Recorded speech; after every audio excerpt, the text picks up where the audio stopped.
یہ جو لفظ ہے نا ڈیپتھ،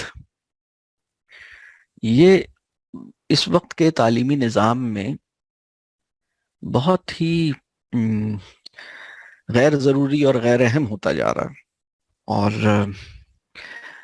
میں چاہوں گا کہ ہم پہلے یہ سمجھیں کہ جو بہت ہی قیمتی چیزیں ہوتی ہیں نا سیکھنے کے لیے، ان کو ہماری ضرورت یہ ہوتی ہے کہ ہم اپنے وجود کی پوری ٹوٹیلٹی کے ساتھ اس کو ایبزارب کرنے میں کامیاب ہو جائیں. وہ ہماری صرف میموری میں نہیں جائے، بلکہ وہ ہماری سوچ کے اندر مسلسل حوالہ بن جائے، اور ہم اس کو ایبزارب کریں، مطلب ہم اسے لیو کریں.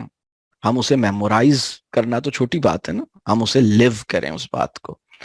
تو اس لیول پر کوئی چیز کیسے آتی ہے؟ یہ اس وقت آتی ہے جب اللہ نے ہمارے اندر جو سیکھنے کی صلاحیت رکھی ہے وہ ٹھیک سے ڈیولپ ہوتی ہے. یعنی سیکھنے کی صلاحیت ٹھیک سے ڈیولپ ہو جاتی ہے، اور وہ اللہ نے ہمارے اندر رکھی ہوتی ہے. سیکھنا کسی کو سکھاتے نہیں ہیں، ہمیں خود ہی آ جاتا ہے. وہ ہمیں خود ہی، جیسے ہم سانس لینا کسی بچے کو سکھایا جاتا ہے؟ نہیں سکھایا جاتا. بولنا کسی کو سکھایا جاتا ہے؟ نہیں سکھایا جاتا.